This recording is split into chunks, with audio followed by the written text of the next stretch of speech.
because There we go. Okay. okay, this is really weird. Okay, I'm using the X pen thingy to write. See, like, Okay. okay, when I am talking, okay, and I come over here to make a dot, okay, do you see a menu pop up? Yes. Okay, what is happening? Because it is really becoming very frustrating. It's not doing it much with you, but is it? It's on the, you're using that drawing pad, right? Yeah. Oh man. First of all, how'd you get used to that? Because I could not get used to it. I could not either. A lot of practice. And I keep shifting it around so that my handwriting is not great. So it's like, hi, Yvette. Okay. It's not pretty. Okay. So, you know what one of my issues was with this pen? And you see I put it back in the plastic. Uh-huh. I was like, I am not using this pen anymore. Is that you have that little clicker button that's on the tip. Right. I think you're accidentally hitting that and the menu's popping up.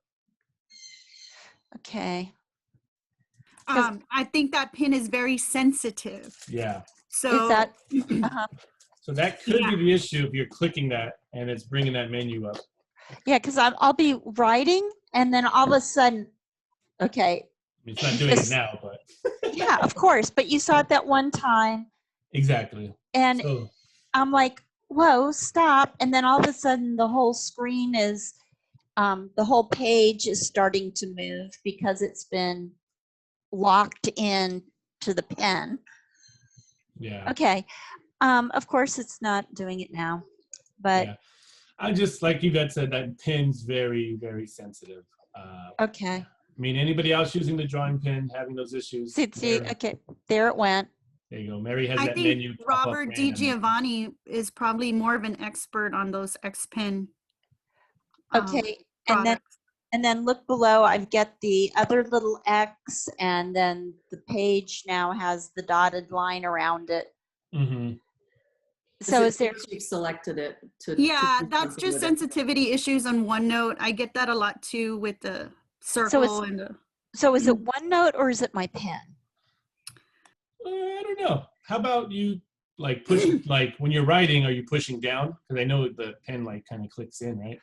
And for Okay, because I'm pressing really hard right now. Nothing. And so nothing. It just randomly pops up every now and then. Yeah. And I'm like, okay, I'm not touching the, okay, in that case, I touched the little toggle on the pen. But I don't know, it's probably just a combo. So when you touch that little toggle on the pen, this is when the menu pops up, right? Right, but there are times when I'm just pressing hard or something and it pops up. I don't know. Like I said, it's probably just the pen then. Okay. It's a combination of both, because I can tell you that it happens to me with my Surface Book or my Surface tablet, not the menu.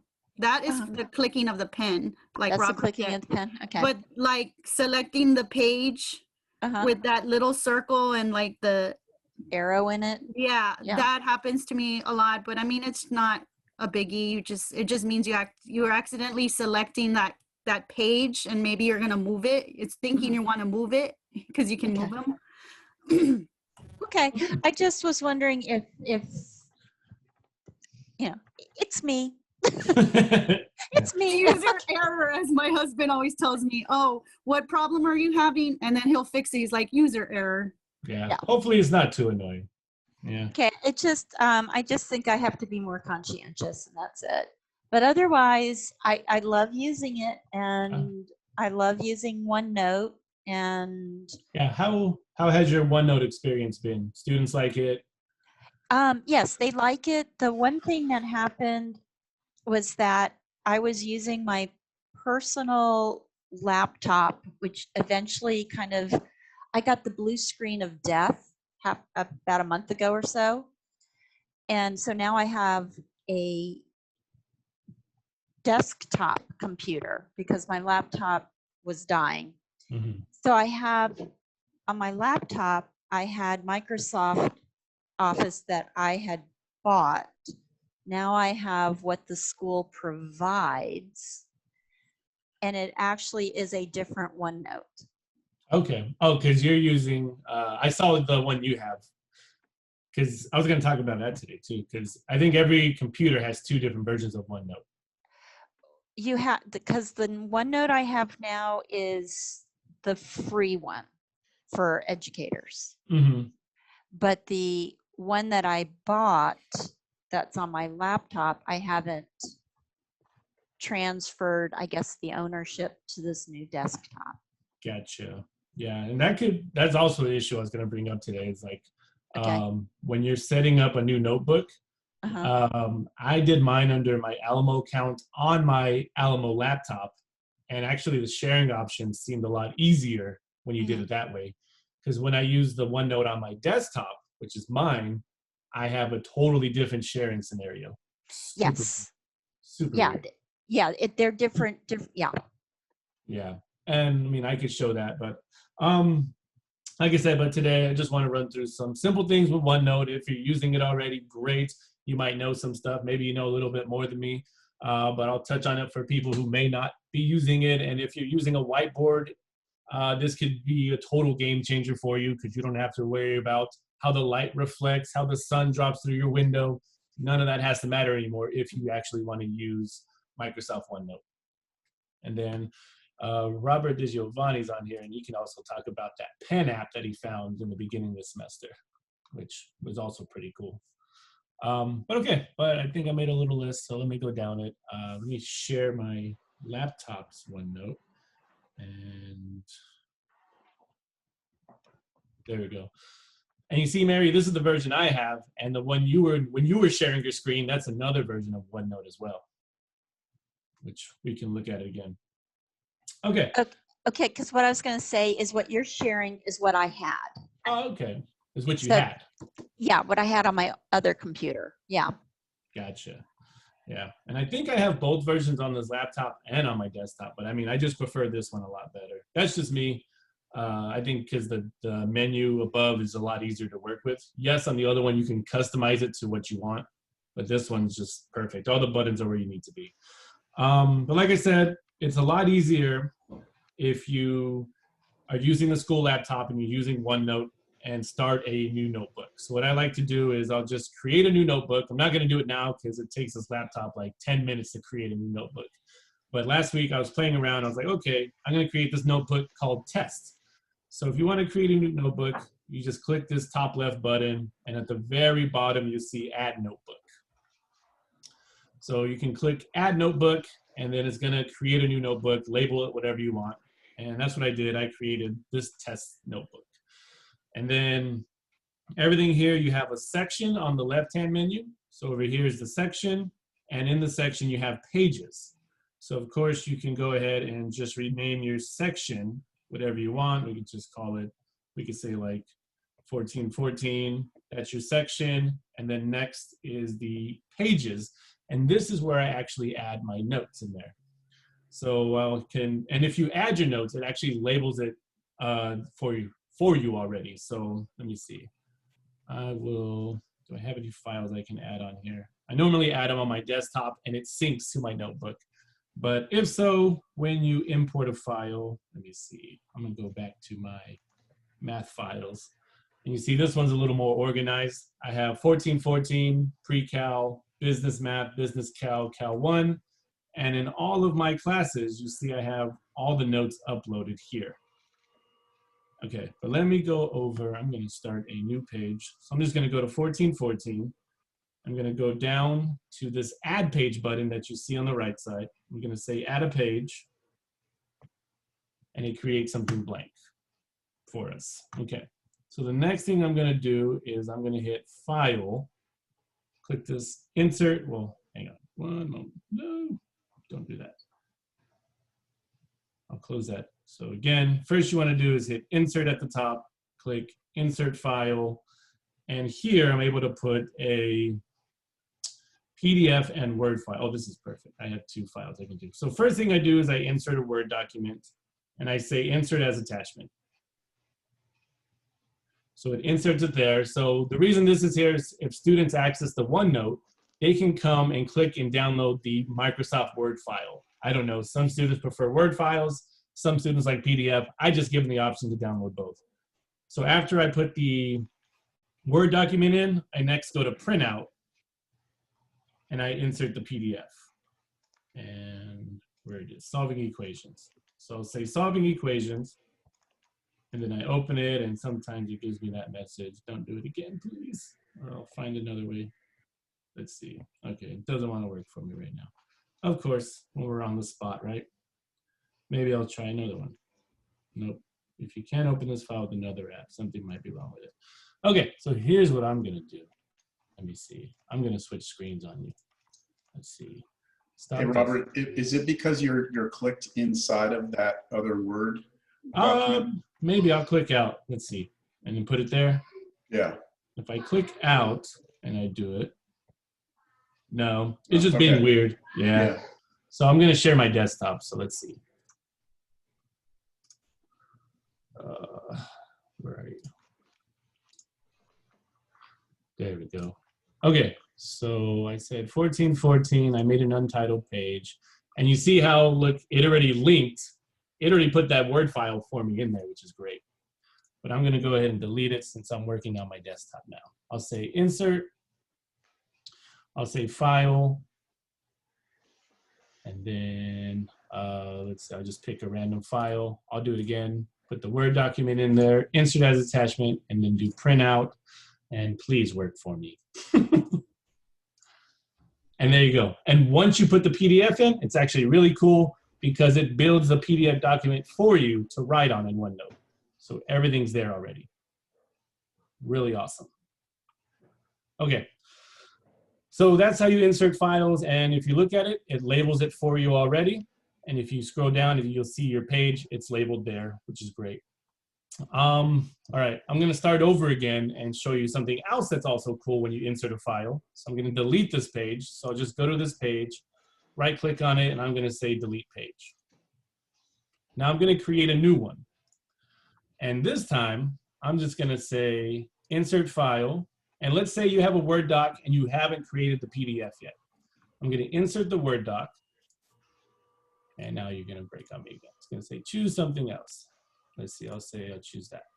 And if you haven't created the PDF yet, this is actually cool because you can say insert as printout and it'll make the PDF for you if you want to work for me today, computer. All right, let's see, try it again. Damage, of course, everything's broken today. Maybe I'll start over. Insert that, insert as printout. There we go, I picked it. And look at that, I put a Word document in, and it automatically created a PDF for me. Pretty awesome. Okay, so that is creating a new notebook and then making a section, adding a page. Any questions so far? So I've never used this before. Mm-hmm. Is that PDF saved somewhere else? Or so when you're writing on it? No, okay. It's only in the OneNote right now. Exactly. It's in the OneNote, but I'm pretty sure that it puts this PDF in probably some storage document. But Whoa. Wow. Halloween is over. Grease up your chairs. All right. Who is that? That was Steven, I think. I was going to go on a limb and say it was Steve. All right. Nobody else is trying to enter the room, right? Let me see. I'll just check participants really fast. Yeah, I would get a message. Let's see. Oh, there is. Joy's trying to get in. We had Joy left out. Gotcha. Okay, so this is pretty cool. And then what I also like to do, like after I do the video and the notes and write on them, students may want a completed copy. I mean, I want the students to write it themselves, but some students say, hey, can you upload a completed copy of the notes? So what I would do is just, I go to these 3 dots in the top right corner and I hit print. And all you have to do is put this printer on, select Microsoft Print to PDF, and it'll create a PDF copy of your actual completed notes that you can upload into Canvas for your students. And I normally just say print, and I'll relabel it as the, for my 1414, I'll say I did 1.4, but now it's 1.4 dash completed copy. And I'll give that to my students as well. So just everything for for them to reference. And the print to PDF is actually very useful. Let's say if you can't get a sharing link down, if you're having issues with sharing the link to your OneNote, or maybe you don't want students accessing your OneNote at all, because maybe you messed up the link and they might have a chance to actually edit your OneNote, and you don't want that to happen. So those are some options. So if you're having sharing issues, just print to PDF and give it to your students, anything like that. So that's actually pretty neat. So let me see, where else am I? All right, so that's Pages, Toolbar. So what I like to mess with, let me see, I'll probably go back and forth with this since I'm not uploading everything. Let me go back to sharing on my laptop. Okay, so I'll stop share here, and then share that, and then there we go. Okay, and so whenever I'm writing on my notes, all I have to do is hit that little draw button that's up here. So hit draw, and let's see. And right here, as you see above, I have all my pens and markers located. So I got the eraser, my different colored pens. If you want something else, you can add a new marker. You can add a pencil, a pen, a highlighter, whatever you need to do, and it'll add it to your actual toolbar, which is really cool. All right. Sweet. And then, let's see, I'm talking about toolbars. And then if you're drawing triangles or rectangles or anything, it's pretty cool because you can do ink to shape in case you're a table drawer like I am. Like, all right, here's my square, and look at that. Or here's my triangle, and it makes them, it inks into shape, which is pretty awesome. That worked for when I was doing law of sines and cosines, because I can't draw a shape to save my life. Okay. Let me see. Page breaks on a Mac are a bit weird. Yeah, if you have a Mac, just go ahead and throw that thing away. Just kidding. What's also cool that I found out, okay, let's say if you do have students referencing, I'm gonna start a new page. Let's see, let's say add page. Let's say you do have students coming in to reference your notes and you want your notes to kind of be interactive with them. This OneNote, it creates, stop it menu, cancel, okay. It can actually math. It can math for you. So if you write an equation down, it'll put the equation in a simpler format, and it can also graph the equation, solve the equation, and create a quiz. So it also depends, I guess, how complicated your equation is. So all I'm gonna do is write, I'll just say 2x plus y equal to 5. So then what I'm gonna do next is I'm gonna do this selection tool, that lasso tool. I'm gonna highlight this 2x plus y equal to 5, and then I'm gonna tap the math button in the top right corner. And look at that. It makes it nice and neat for me. And you can say ink to math. And it puts it in better handwriting in case you have terrible handwriting. So the next thing you can do is says select an action. You can solve for x. It'll do that for you, and you can paste that into your lecture. You can solve for y, or you can even graph in 2D, and it does that for you. And you can even say insert on page. Now that's pretty cool, I think. So it gives students the actual graph, it gives them the equation, and then there's a quiz button, but I'm not seeing it right now, wherever it went. I think the quiz button pops up on my actual desktop. See, there's some things weird when you, let's see. Oh no, there you go. Okay, so if I say solve for y, I can say generate practice quiz there. So I say generate practice quiz, and it'll put a practice quiz in for me. And I'll say generate quiz. It even asks you the number of questions. And then with that being said, you have a practice math quiz that if your students are referencing your notes, they can actually come, do the practice math quiz, solve for y, just do some random questions there, and then you can submit. And then you'll say, view your results. So, of course, I scored incorrectly. I was just choosing randomly. C was not the choice to pick. Okay, but those are things that OneNote can do, which I think is actually pretty awesome. Hey, Robert, did you have to do something to get the little math button to show up on your toolbar? The one that's in the top right? Yep. No, it was just sitting there. Is it not on yours? Nope. Oh, no. Different version. Oh, man. Does yours version look like this, or is it a different format? So I'm on an iPad. Okay. So maybe yeah. I noticed that maybe some features are missing because I tried using it on an iPad or a different laptop, and I had some features missing, which is definitely super weird. How sophisticated can you make the practice quiz? I mean, like, what kind of math can it do? I haven't gone that far because, Okay. yeah, but we can definitely play around with that. I'd say just check it out. Yeah, because normally, I mean, quizzes, you can put them on here, but I mean, we normally do quizzes like in class or whatever. So it is a practice quiz if you want your students to do it. But I haven't gone to doing anything really complicated with it. Okay, so that's sections, pages, toolbar.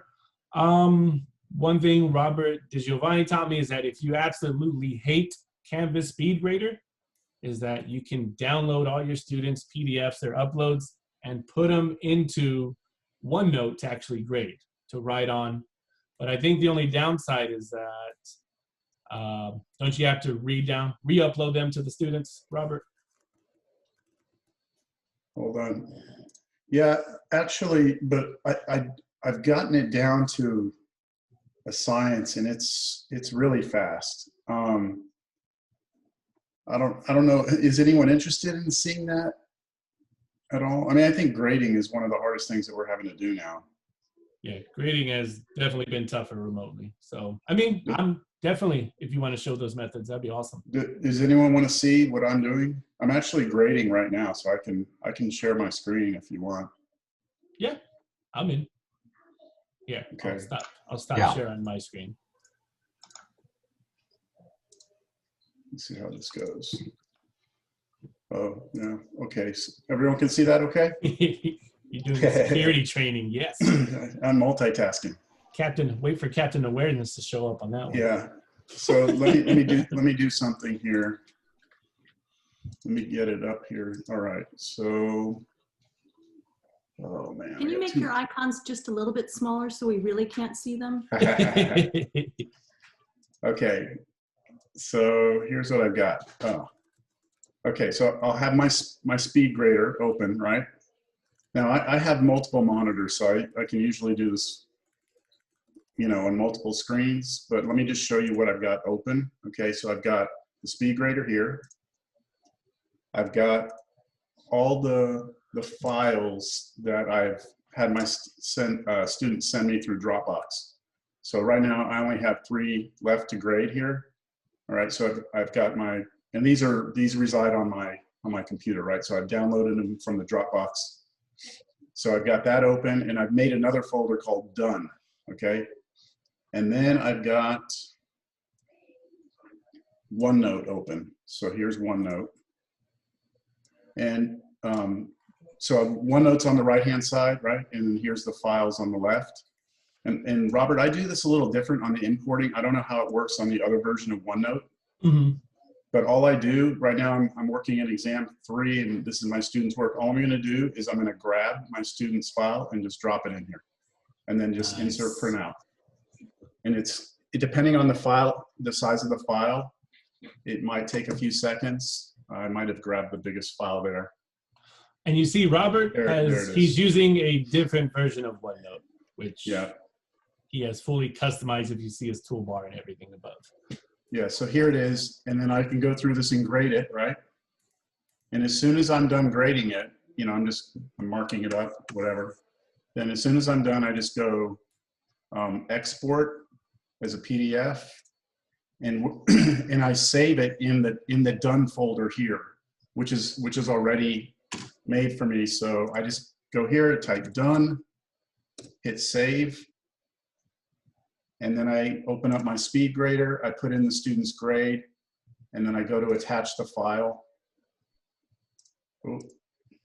And it's right there. It's the first one there, and I just hit it, and now I submit, and I'm done.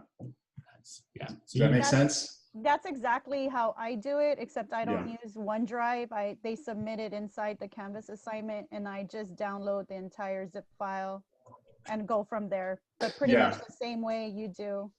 Yeah, the Dropbox, same thing. It comes in as a big zip, and it unpacks it all in one folder. So I'm curious why you guys don't just mark it up in Canvas. I don't like the tool function, the markup tool. Yeah, the markup tool for me it. is a nightmare. Yeah.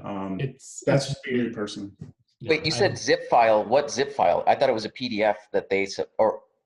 Oh, yeah, but well, at least with Dropbox, all the files will appear, and then I can select the whole folder and save it, and it'll zip it into a zip, and then you extract it into your computer, and it unzips it, which basically gives you all the files back again. Is the folder in Canvas the same as that? Yes, you can download all submissions, and it downloads all of the PDFs that your students submit into a single zip file. For every assignment or one particular assignment? Just for one particular assignment. So like if I'm scoring their handwritten work for an exam, they've already submitted all their PDFs, I'll go and download all their PDFs, and then I'll go import them into OneNote. Basically the same thing that Robert does. Could you show us how you get to the zip? Okay, so do you want me to show in Dropbox, or do you want to see it in Canvas? Probably Canvas, because I'm not using a separate Dropbox for my students. Yeah, okay, then someone else will have to show you. But before I do that, have y'all noticed my cursor? Y'all see my cursor? How it's Yes, it's a pointer. It's a pointer. Right, so this is something I did in some free software called Real World Cursor. And you can go, this is if you want to get all techie with stuff. You can go make your own cursor and then save that as your default cursor. I just find that easier for my students to follow me when I'm going through notes, because when you're telling them go point and click here and stuff and they can't see it easily, I just found. So this is my default cursor all the time. Anyway, the Zoom annotation tool has that function also. Yeah, when you're in Zoom? Yes. Yeah. Okay, I'm gonna stop sharing here. Someone else can do the zip in the Canvas. I don't have that. Yeah, I can do that real fast. So if you want to download all your submissions in Canvas, I think all you have to do is I know. All right, so let's just say for this class, I go to the assignment, let's just say homework 1.3. I click on that, and if you see to the right, Matt, download submissions. Got it, okay. I've been doing everything from the grade book, I guess.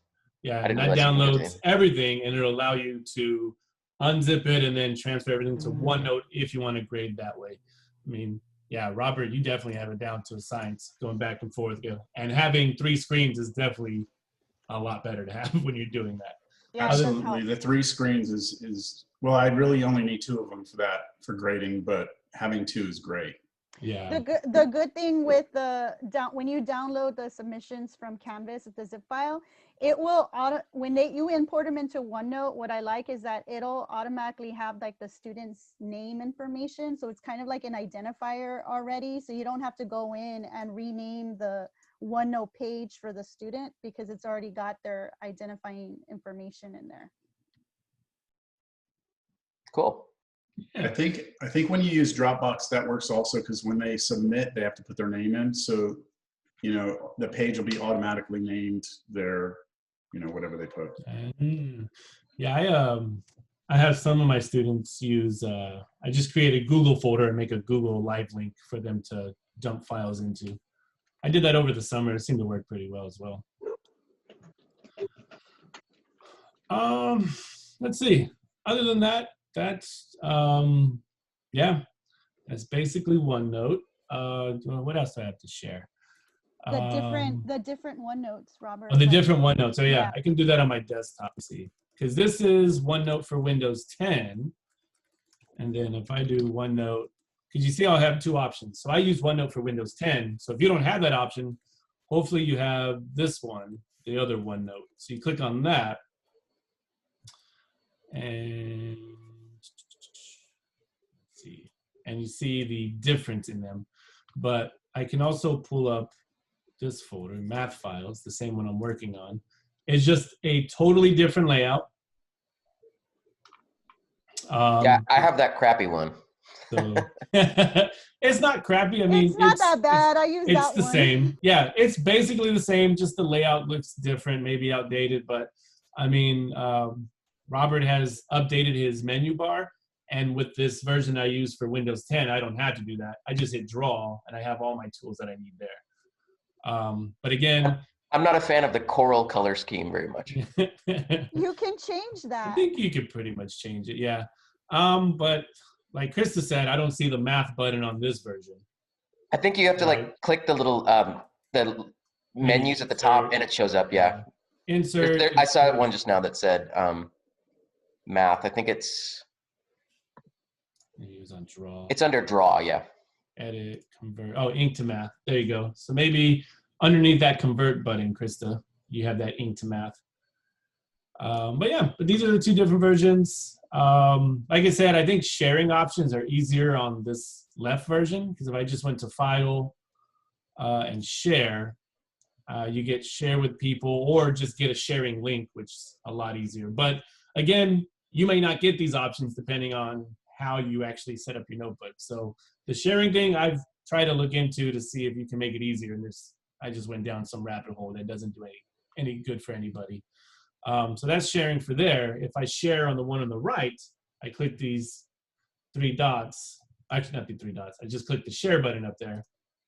And I have this menu that pops up. And of course, before you copy it, you want to change this, because it says anyone with the link can edit. You don't want that. So I just click on that, and I turn off allow editing, and I apply. And now it says anyone with the link can view, and I do copy link. And then copy, and now that's the link I give to my students so they can access the OneNote and look at all the notes. It's also great for homework help, whatever homework questions or any questions we go over in class. I make a section called homework help, and they can come and reference these if they need to. Like, oh yeah, we did problem 7 last week. It's in this homework help. You can definitely go reference it. So they can pull these up anytime, which I think is awesome, because we want our students to have something to reference. Let's see. I have a question for you, Robert. Yes. So you're using an iPad to write on? No, I'm not. I'm using this lovely touchpad laptop to write on. Okay. So on OneNote, have you gone into settings and messed with the pressure sensitivity on OneNote? Ooh, I have not. So I'm only asking because I know for the tablet that I draw on, it will pick up different pressure sensitivity levels. And I don't like that when I'm writing math. I want every stroke to look the same. Mm-hmm. So somewhere, I know in the version that you had on the left, in the advanced settings, you can go in and disable pressure sensitivity, and then everything comes out the same and it all looks uniform. Gotcha. Yeah, go there. File. Down, options, and then advanced. And then right there. Pressure sensitive. Hey, maybe that's something Mary could use, because that's what I was thinking menu. about. Yeah, that's if you turn that off, then you don't have to press as hard to get things to show up nice and thick. Everything will just show up. Whatever the pin width that you have selected is the way it'll show up. Oh, okay. Yeah, so that, because all your writings look uniform. Like everything looks uniform. So that's why I asked you, are you using pressure? Is pressure a factor there? But no, because whenever I start writing, I just zoom in basically at the same level of everything. So that makes all the writing basically the same. Yeah. Yeah. So yeah, that's good to know. Okay. I wonder if you could change it on this one too. That'd be for another time. Or settings. Let's see. Accounts, options, and then sync your notebook, sync all files, navigation, default proofing. No. See, each one has their different settings. I'm sure you can find it in there if you dig deep, but yeah, that's my experience with those two, is that the one on the left is more customizable and has more features. The one on the right is more user-friendly, I think. That's just my experience. And also another fun thing, since students are using my MathLab or WebAssign, I found that the students are like, well, they can't share their screen, or they don't know how, or they just can't. I'm like, okay, I'll go look at the problem they're working in my MathLab, and I'll just copy and paste the screen they're looking at and post it right back in the homework help, as you see here from these graphs that I took from my MathLab. And then we go ahead and just figure out what help they need on them. So that's also pretty cool. So copy, paste, and then I have this OneNote up for them to see and help them out. Do you think your students use OneNote because you're using OneNote? I believe so, although I did have a business cal student say, I don't use your notes or your videos because I learn better on my MathLab. I was like, ouch. Wow. But I know. I think the majority, though, use the OneNote. I mean, I've been told by students like, yeah, we really like it. We can reference it if you're not there. No, like over the weekend. The students that are really like trying, that are really like wanting to learn, I can tell you that I've had 1 or 2 students already say, because of your videos and how you use OneNote, I've started trying to learn how to use OneNote. Yeah. Now, And then, I'm sorry, I was just going to say, I was trying to turn on the share thing, and so it's asking for a OneDrive. Is that something we have through the school? Yeah, because on my desktop, I just signed in with my Alamo account, and I was able to get those options. But like I said, if you're using a school laptop, I would suggest doing it on there. And then if you're using a desktop, having it sync back and forth with each other. Because if you create something on OneNote with just, I don't know, it's just weird. You won't get the same shared settings. I've tried multiple times, and it's just kind of impossible. So other than that, like this, I mean, the whole point of today is just like, hey, this could be another option in case you're using a whiteboard or you're just having any other troubles. It's just better visuals for your students. It comes out a lot neater. You can share the links. You can share the marked up PDFs with them on your Canvas. So I think overall it's just nice, neat, and organized for them. Let's see. Does it take time to like switch colors and stuff like that? Like, No. or no? Like here, like I'll show you. Let me share. I'll go back and share my laptop. Because let's say I was like lecturing. There's nobody else in the waiting room, right? Okay. Go back here. I'll share here. So this is exactly what I do in class. I'm like, okay, here's our, let's say, here's our lesson. I'll just pull up 6.3 and I'll increase this. So everybody's seeing this. I'll zoom in. And then right there, click the little hand tool up top. Let's be, and then pick the color I want. So I can be like, all right, 3 to the x plus 1. And then I'll just switch over, make that color 81, and then just really easy switch over. And you can even do that on the other version as well. So really nice and neat. So very easy to switch.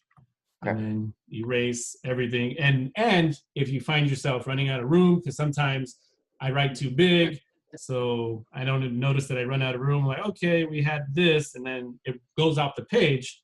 You can just use this lasso tool, highlight it, and then we're like, oh, now it fits. So just be careful with that lasso tool, because if you press like delete or cut, like it'll even cut out. Like one time I lassoed like the imported PDF stuff, and it cut that part out.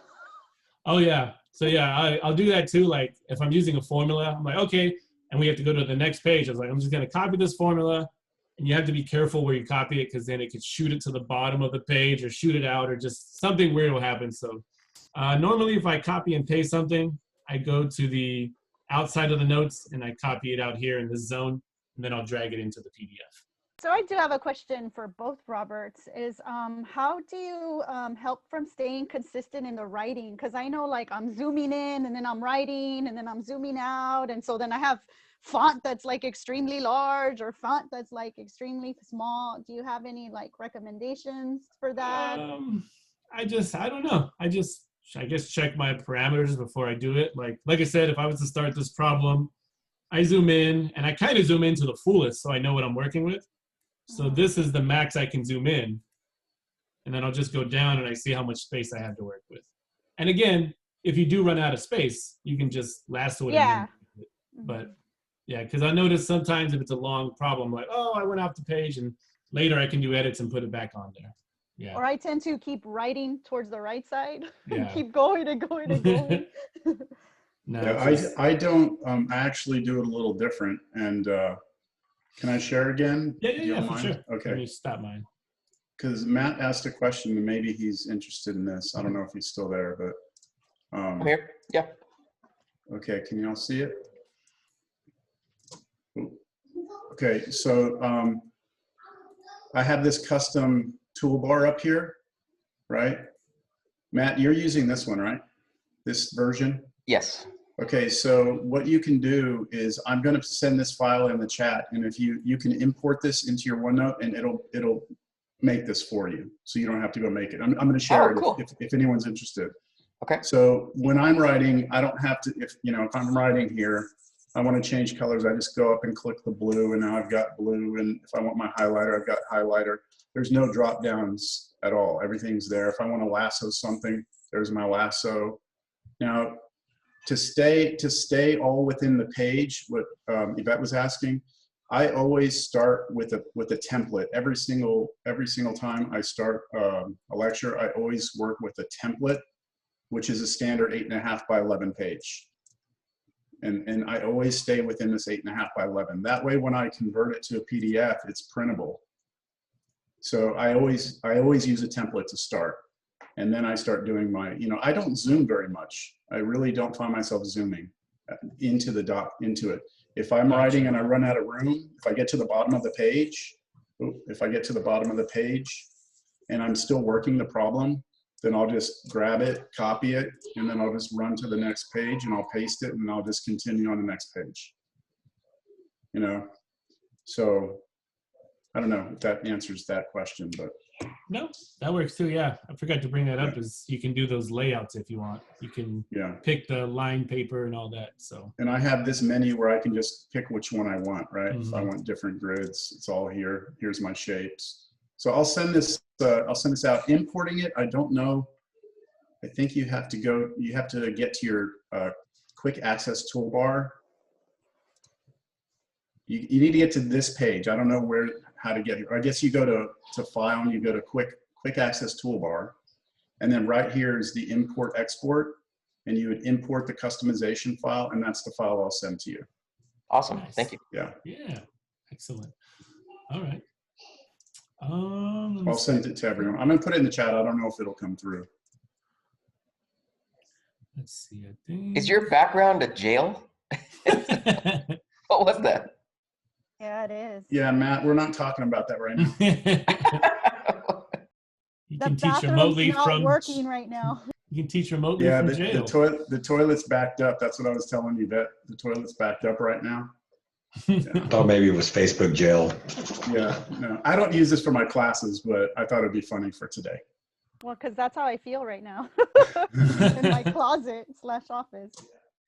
Let's see. I think, that covers, like I said, basics of OneNote. I mean, you play around with it to find more cool stuff out.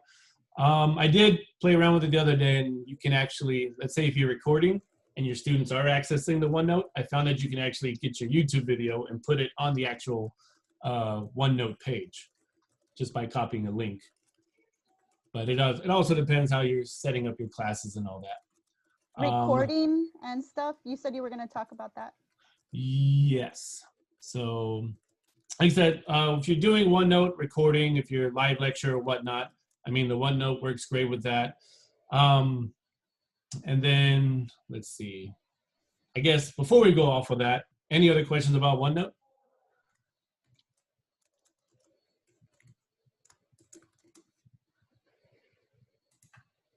All right, cool. So definitely can choose to use it or not. I mean, I think just makes everything nice and neat for you. 아, 정말. 하여튼 sorry. Oh, all right, mute. Okay, I'm sure we're all hopefully professionals by now, recording our Zooms for our students to reference later. When I record on Zoom, I mean, I record it straight to my computer. I've never ever used the cloud. I remember using it once, and this when we first had Zoom, and my recording didn't come in until like 2 weeks later. So I just record straight to my computer now. But I mean, with Zoom and OneNote, I mean, it's perfect. Students can see, you can switch colors. You're not using paper. There's no light settings you have to worry about. And then after you record, it goes straight to your computer. So let me show you that. And it comes, when you save your recording straight to your computer, they give you 3 files. But if you're uploading to YouTube or to Canvas, the only one you have to worry about is the MP4 file. So let me see that. So minimize that. I'll go here. I'll just say pre-cal online. So here's my folder. And once you record, it'll give you the 4 files, but like I said, all you have to really worry about is just the MP4 format. So, and that's the one, I always click it, I watch it, I review it in case I have to make any edits, and then I will upload to YouTube. But I think Yvette wants to cover our YouTube section, right? But if you want me to. Sure. But honestly, I think that's it. But let me show you after I upload to YouTube. Yvette will go over that, but let me show you what my Canvas looks like. Since I did that Quality Matters training, right? So I'm already in Cal 1. So I'll just say modules. And with that Quality Matters, of course, I have orientation module, welcome module, but I just want to show you guys what the sections look like. So I don't think I have a video for 1.1 because that's just review. So let's go to 1.3. So in 1.3, I have the lecture, an overview, just type something fun to say. I have the notes from the OneNote. I have the PDF, I have the completed PDF copy. I have the link to my OneNotes. And then right below, I have the video for my YouTube. So I have everything in one spot for my students. They have the link to the OneNote, they have the YouTube video, so they don't have to bounce around from website to website. Sure, when they click the link, it'll take them to a new tab, but they can have the tab open, they can watch the video at the same time. We want to keep everything in one spot for our students. That was kind of one of the points of the Quality Matters training. Keep everything in one spot. If you make it where the students have to go to 4 or 5 different sites, then they're not going to want to actually sign up for your class or do the work for your class. And then after they watch the lecture, I click next, and then they'll have the link to go to WebAssign, and this is where they would upload their work. But what I just really wanted to show you was how we set up the lecture pages. So PDF copies, OneNote link, YouTube video, all in one section, all in one area for them. Okay. And then what else? Okay, so I think that covers my part. If you want to talk about how to upload to YouTube and edit video files, Yvette. Okie dokie.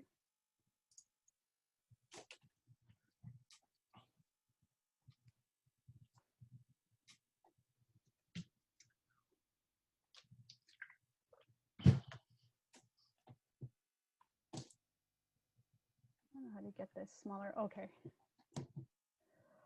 Can everybody see my screen? Yes. Okay.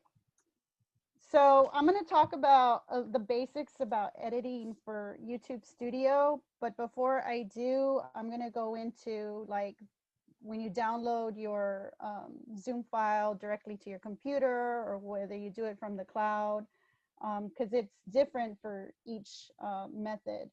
So why do we want to use YouTube Studio Editor? If you're already putting your Zoom recordings in YouTube, then it's just easy to go ahead, and if you need to like trim the front end or trim the back end, or maybe there might be 1 or 2 sections in the middle that you need to take out. I mean, it's easy, it's free, It's an online editor, meaning you can always use it as long as you have internet connection. It works on PCs, Macs, Chromebooks, and even on mobile devices using the app. And it's really user-friendly, the interface. Now, if you're gonna be doing some like hardcore editing, then I would not recommend using YouTube Studio Editor. I would recommend using like a different software like Adobe Premiere Pro or some other software that's, you know, dedicated towards editing. Now the cons, since it is free, it's only basic editing, so you can only trim beginning and end, splitting and removing clips, but you can also add music and add cards and end screens. However, I haven't learned how to do that yet, so maybe Robert DiGiovanni already knows how to do that. Think about when you're doing video editing in YouTube Studio, you can't add items, you can only subtract. So you can't like take two video files and put them together. It used to do that, but then the 2020 version changed that. And I don't think it's unlimited. I'm not sure about that. And I'm talking about a personal situation that I had where I was doing quite a bit of editing for a video, and it got to a point where it didn't want me to save. And so I guess I reached like a limit for it. And then I did read somewhere on the blogs that your video must be less than 3 hours if you want to use the YouTube editor. And then of course, with that, there's not really any tech support available to you. So if your video gets stuck in the uploading or processing process, which I've had that happen to me once or twice, there's not like a number you can call, or there's only really like one thing you can do, and I can try to show you that if I have time today. So with your Zoom recordings, you have two options. We all know this. We have two options for recording, right? You can either record on your computer, or you can record to the cloud, and you have your bit.ly guide here for you. The link, I'll provide that to you in the chat in a little bit. And that takes you through the process for both recordings. We already have this guide available to us. Okay, so just in case you need that, it's there for you. I'll provide that in the chat.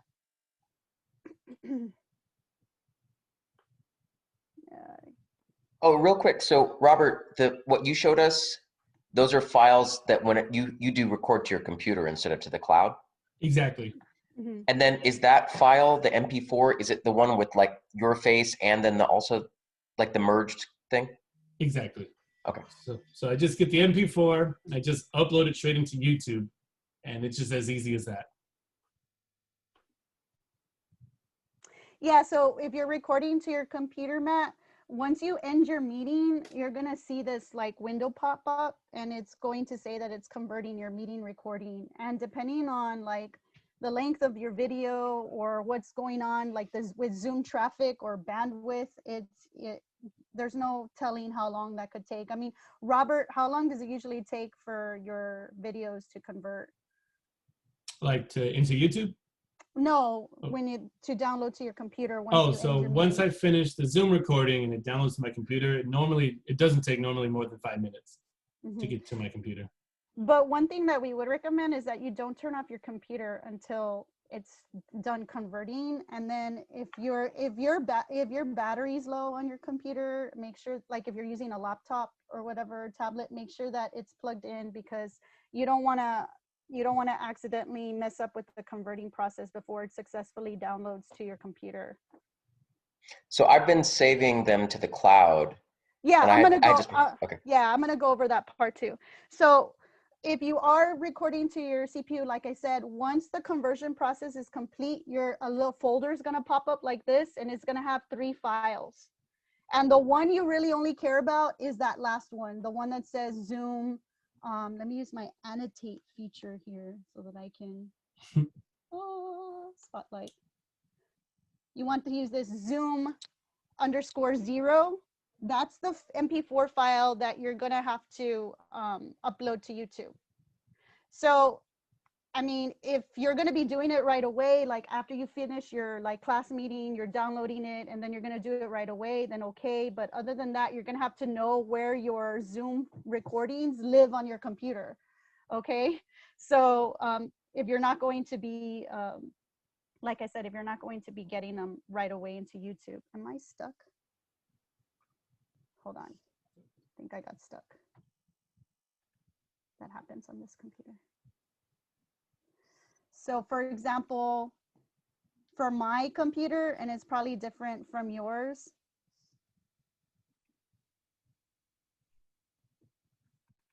I go to documents and there's a Zoom folder, and that's where my Zoom files live, like my recordings. If I were to record to my computer, that's where they automatically populate. It depends, like when you first downloaded the Zoom software to your computer, it could be in a different location. So you just want to know, where do your Zoom recording files live on your personal computer if you're going to be recording to your computer? Because if you're not automatically waiting for those files to convert, download to your computer, and then get them and dump them into YouTube right away, if you're going to go back to it and do it later, then you need to know where you're going to find that file to upload into YouTube.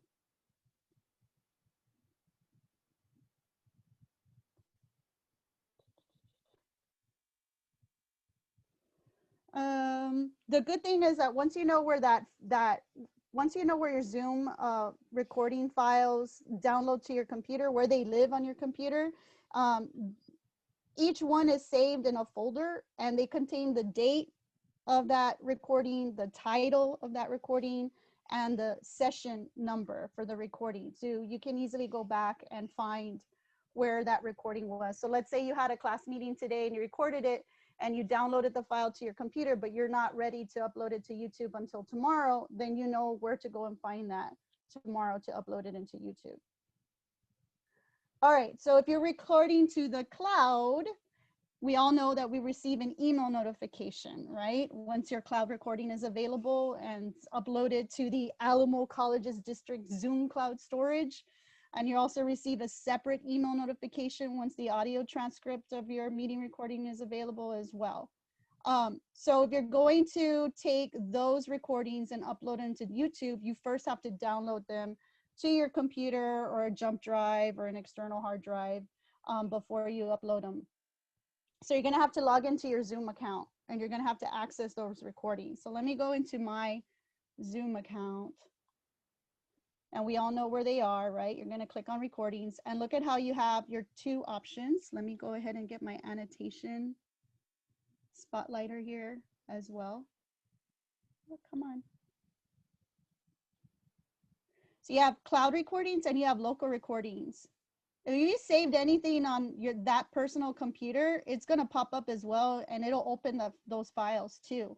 But if you're on a different computer that you didn't save those local recordings to, then you won't open it. But for cloud recordings, you should have all your most recent cloud recordings listed. Of course, if they're older, you might have to go back and mess with the from part in your calendar to go and fetch those. I don't have too many. You can see I don't have too many because I don't use Zoom anymore to record my lecture videos. I use a different software. So one thing to keep in mind, that when you're recording, you know, I know sometimes I have to like pause my recording because maybe I'm talking to a student about something totally off topic and I don't want to record that.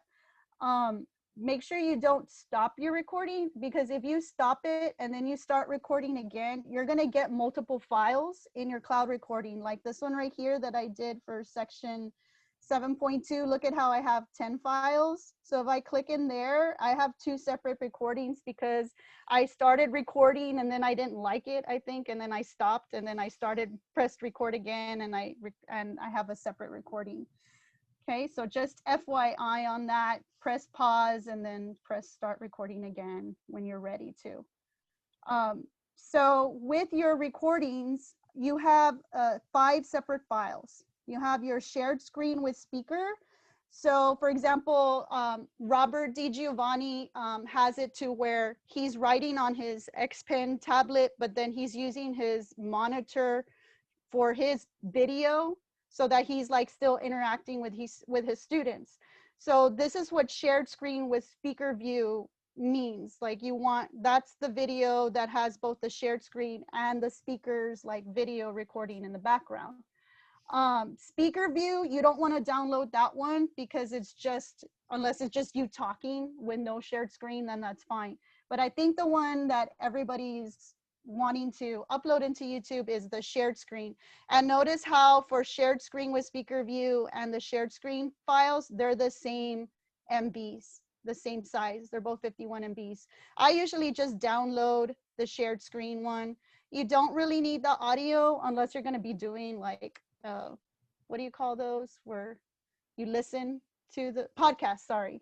My brain just froze right there.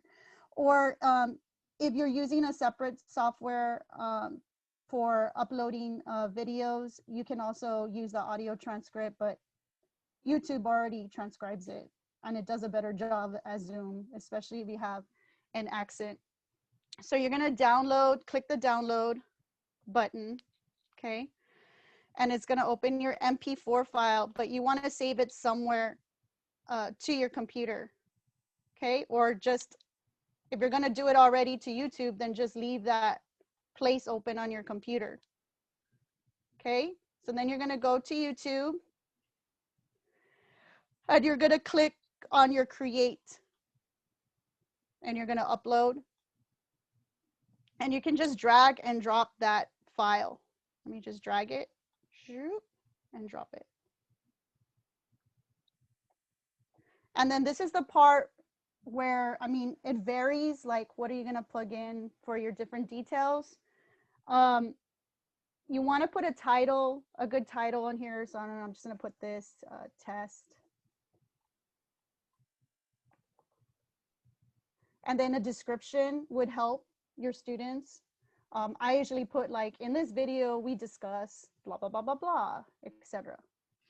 Thumbnails, it's gonna pick thumbnails automatically. So unless you wanna make it all fancy schmancy and put your own thumbnail, you don't really need to do that.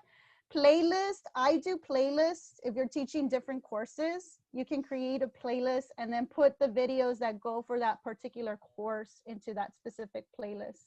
It's just a way of organizing your videos. You don't have to, but it helps. I had a question about that. If you make a playlist, do then the videos play back to back to back? No, well, if you provide, depends how you, this is I probably would ask Robert DiGiovanni that question, because I think it depends how you have your visibility of your videos, whether you're doing public or enlisted. Robert, are you online? What was the, I didn't hear Matt's question. He's asking if we have a playlist, are the videos gonna play back to back to back? Yeah, well, you mean, will they autoplay for the person watching it? Yes, because, okay, so I would like to organize my YouTube videos by course, but I'm afraid if I put them in a playlist, right, then when they finish one video, one lecture, will it just automatically play the next one when I want them to wait to watch it, you know, later, sort of thing? Oh, yeah, no. Once they're on YouTube, you can't, well, you can control like a posting date for the video. Yeah, but you would have to do that every semester for each time you want to do it, if that makes sense. Like, you'd have to go after the semester's over and then reset all those. You can't make viewing of a prior video a prerequisite for watching the next one in the sequence. I guess I'm thinking, like, is there another way to organize videos besides playlists? There's not, right? It's only playlists? Yeah, I think only by playlist. Yeah, I think that, you know, if to do something like that, you have to be using something like a media site, which is, and there's other video services other than YouTube that you can password protect videos. So then you could just like not give them the password until you're ready for them to watch it. But those are just not as commonly used and not as user friendly, and there's not Google behind it, you know? Yeah. So I know it's out there, it's available, but it's not going to be YouTube. So even if he does it unlisted, will it automatically play the next one if he has it already there? You could save it. I guess you could make your files unlisted and just share the links to them as, you know, that's how I'm doing it. At the time you're ready to do it. You can do it that way, but then you're not putting them in a playlist. They're just they're like unlisted videos. Maybe if you have them as private, they won't play back to I back. have mine unlisted and I have playlists. I don't do public. I don't do private. I just do unlisted. So what happens when someone goes to your playlist? I don't know. I don't know Yeah. what happens there. I've never.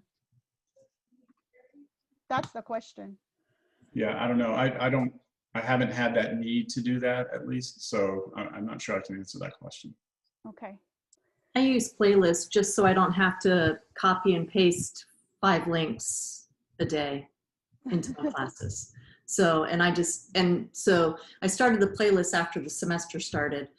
So in the spring, I plan on creating the playlist, and then I'll give my students the link to that playlist rather than having to link the video every single time. But they have to have the link to the playlist in order to do that, right? Oh yeah. Obviously, yeah, I'll give them that. And so I have my Canvas page organized kind of like Robert does, Yeah. where like everything for one day is on a page. So I create a template for my Canvas pages. So I'll just copy that in basically to every page, so the playlist is there, and I don't have to link it. So I'm thinking the question is, maybe if it's unlisted, Matt, and you don't provide them with the link to the playlist, maybe it is possible. Okay, thank you. We'll have to figure that out. Okay, and then under audience, you do want to select no. It's not made for kids. You just don't want to run into issues later on with YouTube. And then for more options, unless you're being paid through promote items, you would complete that, but you don't have to. You want to do tags, you can. At the very minimum, I would say you need to do your video language to help with your caption certification. So English, United States, although I don't know what the difference between English, United Kingdom, English, United States is. And then, I mean, for me personally, I just put this content has never aired on television in the United States. Some people don't even do that part. They just click next and keep going. But if you want to, recording date and location, I mean, again, that's optional for you. But if you're going to eventually maybe record, like if you're pre-recording lectures, like I think you are doing, Matt, and I know I do that for my fully online asynchronous courses, eventually you might want to go back and maybe update your videos. So it might be a good idea to put the recording date, so that way you know, like when did I first create this video, because I don't remember, you know, how long ago, etc. I was going to say that the Zoom timestamps it. If I record in Zoom, it actually has a timestamp at the bottom. Yeah. But when you move it to YouTube, you might want to also know when you recorded that as well, because I don't know if you're going to save those. Eventually, those files might delete. No, I'm saying like the video has a permanent timestamp. If I created it in Zoom, it's always at the bottom.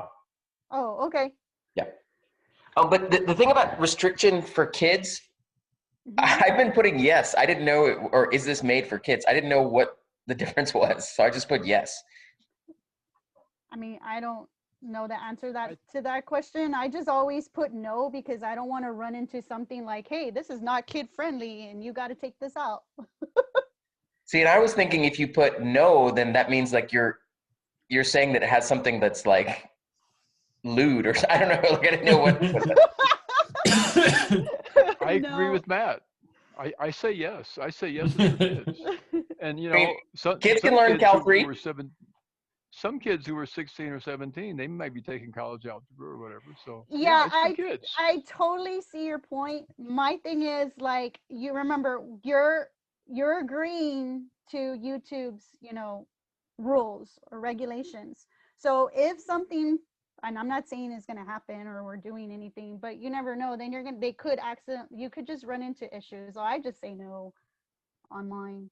I'm not going to, but I mean, you can say yes. Yeah, I agree with you on that, because when you say it's made for kids, there's a lot of things that video has to, parameters that it has to fall into. You're creating more restrictions on what you can say and do, and then there's also the searchability of the video.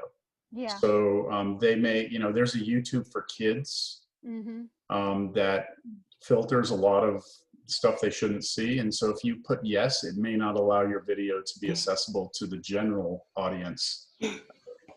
I would just put no. Yeah. I also choose no just to be on the safe side because you never know what's going to happen over there. But I do have a question. So my YouTube, I had a bunch of recordings, but somehow they disappeared one day. And after a couple of weeks, they come back, and now they disappear again. So I had maybe like more than 30, but I only have like 3 left in my YouTube channel. So did anything similar happen to any of you? Did you have Made for Kids on? No, it's always a no. Yeah, it's just weird. And I searched blogs, online. Some other people also have similar situation, but seems like there's no solution, and there's no like explanation from YouTube or anywhere. So I don't know how to get them back. That's Last time they did come back for a while, but they are gone again. That's why I'm taking my files from the Zoom cloud and saving them somewhere like my external hard drive or my computer.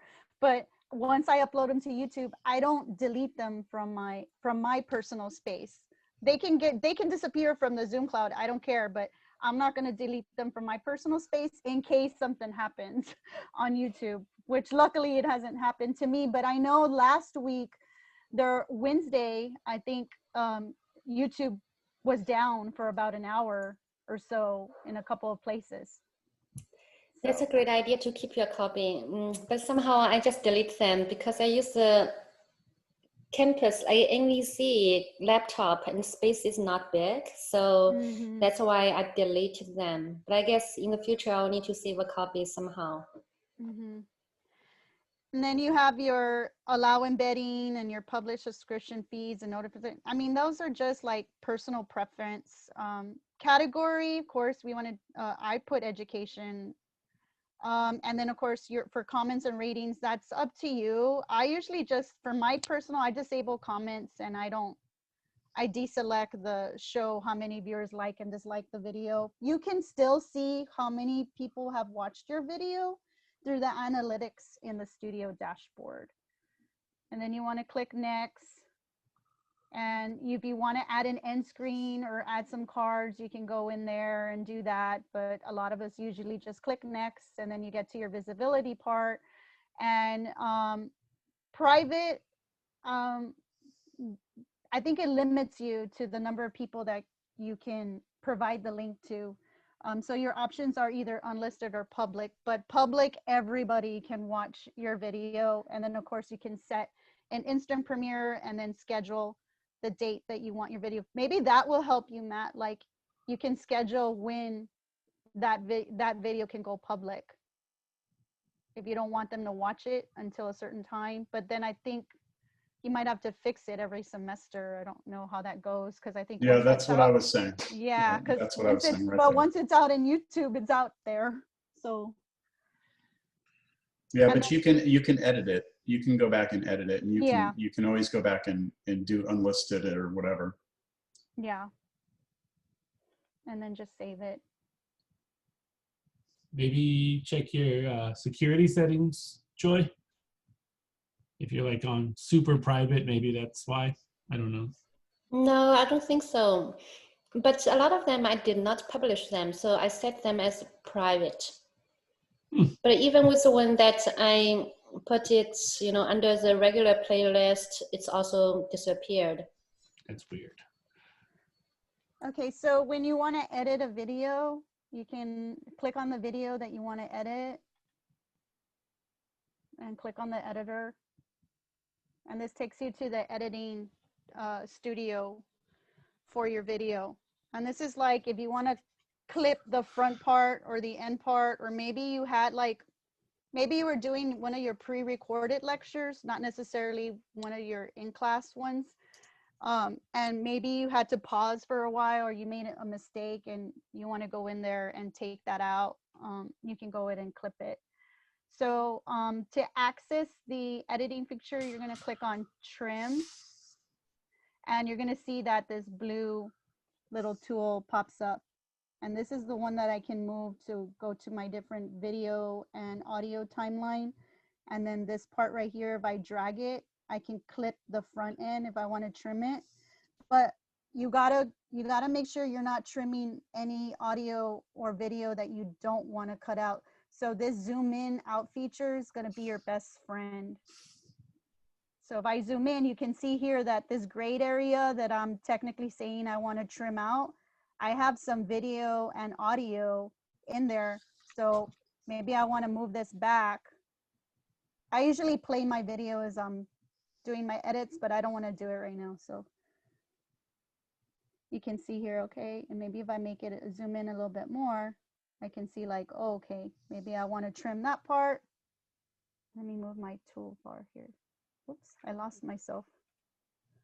You can click, so I'm there. I can go to the back and trim the back. If I want to clip something, I'll hit split. Let me go here first. Let me preview this first. I'm going to preview it.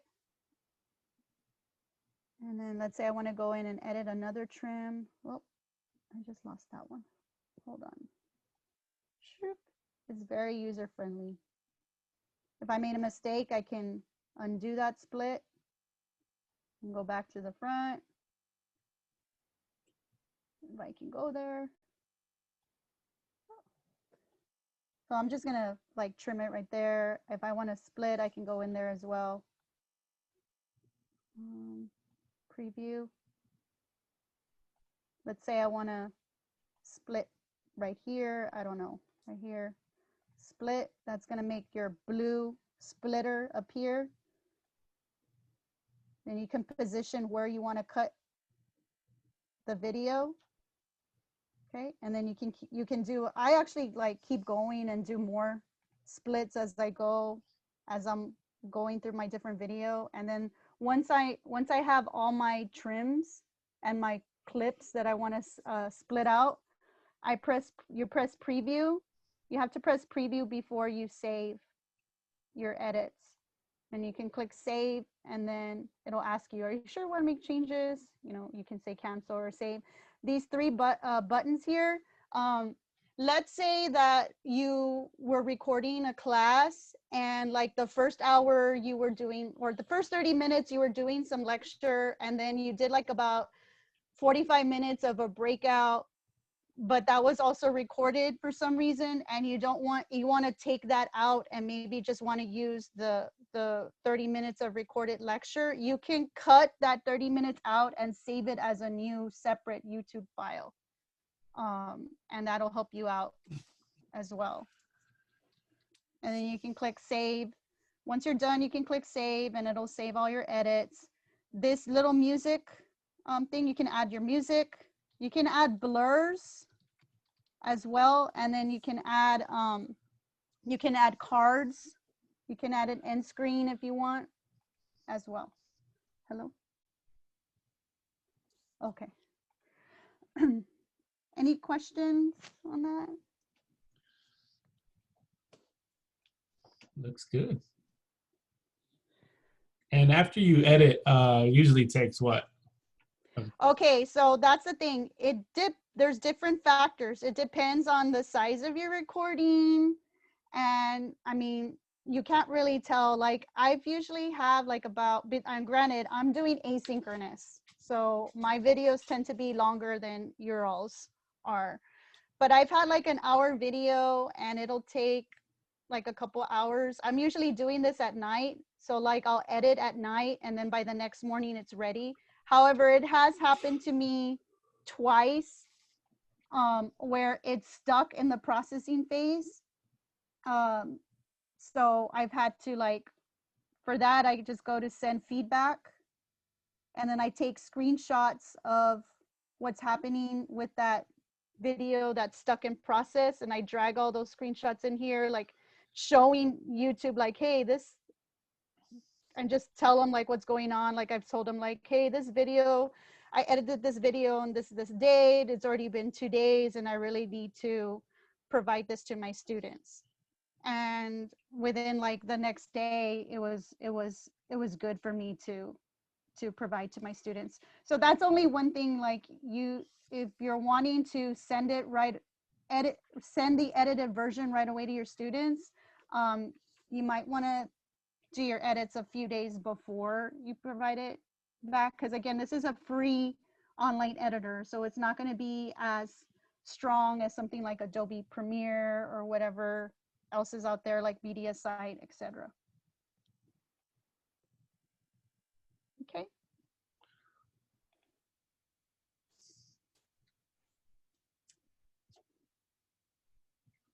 Anybody else have a question? Nope. Does anybody know This how is a very- to? Oh, go ahead. Sorry. Oh, I just want to say thank you, Robert and Yvette, for the training. This is really helpful. Yay! Thank you. Yay. Does anybody know how to embed it on their canvas? Yeah, I know how to embed. I know you do. Learned it about last week. Yeah. So what's weird is that the old embed button It's gone. disappeared. Yeah, I know. Disappeared. So for weeks I was like, oh, and Laura Lawrence didn't even know that where it was with the 3 dots and the cloud. Mhm. She was telling me, oh, you could just do the link and then it goes there. And I was like, but I don't like how that looks. Like it totally messed up my modules because it was so nice and neat with the embedding. But if you want to show it, because I don't have Canvas up right now, Rob. Okay, sure. So it's always better to embed instead of actually like uploading your video into Canvas, because I know if you keep uploading videos into Canvas, it'll slow it down. So embedding is the better idea.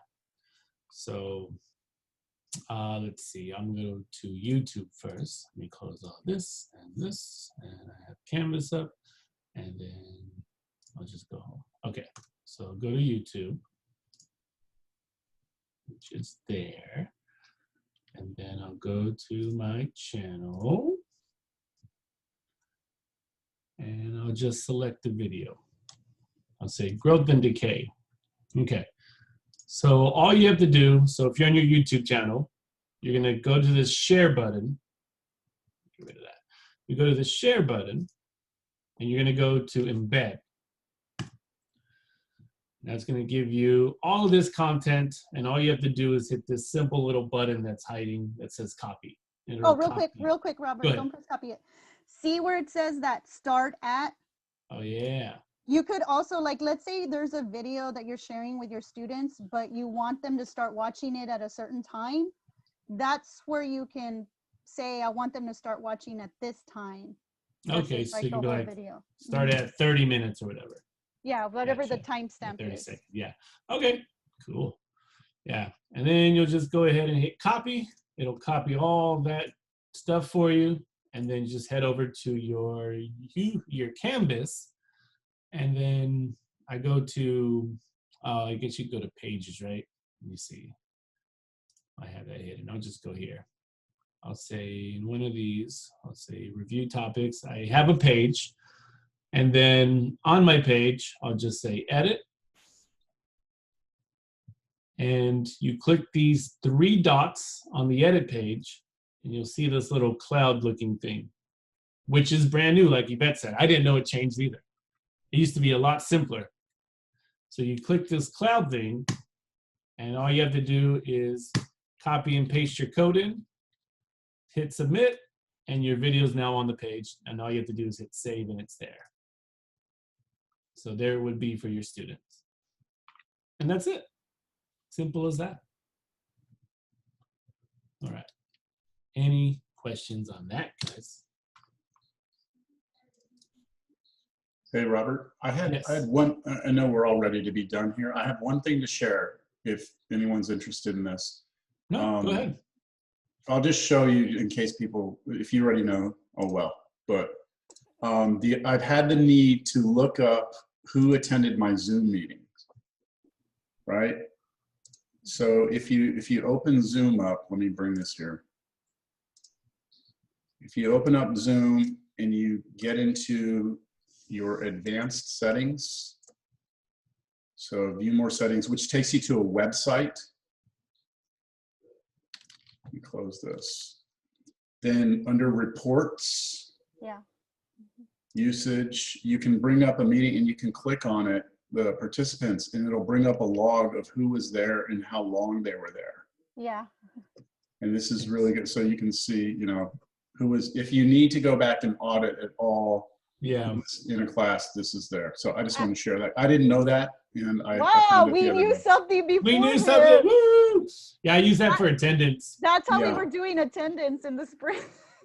Yeah, no, I think I hadn't Robert seen missed that. that meeting last time when we Yeah. talked about how to check the Probably. attendance. Oh, one Yeah. thing. But that was the only time Robert missed for the meeting. Oh, Robert, can you show one more thing? That pen app that you found? The one that you could write on the screen? This is it right here. There you go. Yeah. So this just allows you to write. Oh, hold on. Let me get my. Hold on. It's been a little bit buggy today. Got too many windows open. Let me do this. What I've done is I have a mouse. I don't know if you see this. My mouse is a gaming mouse. So I have all these macros that I've programmed onto the mouse. And so I can just hit my mouse and bring it up, but that's not important. Let me see where it is. Okay, there it is. So I should be able to just start writing on this screen. Why am I not? Of course, I think you're contagious here, Robert. Dang it. Yeah, nothing works today. Yeah. Oh, well. Yeah, that's not working. But good. The thing I really like about it is the ability to copy and paste, to just copy any part of your screen. Oh, cool. I use that all the time. Because I'll go to Desmos and I'll graph something in Desmos and then I'll just copy and paste it into my OneNote. Oh. Also, I think Desmos already does like a copy and cut option. Yeah. Yeah. I don't know why it's not for another time. Weird. Okay, yeah, then. it's for another time. Can All I right. show something? Yes. Okay, hold on. I gotta show from my other screen that I'm in. I'm on 2 separate computers.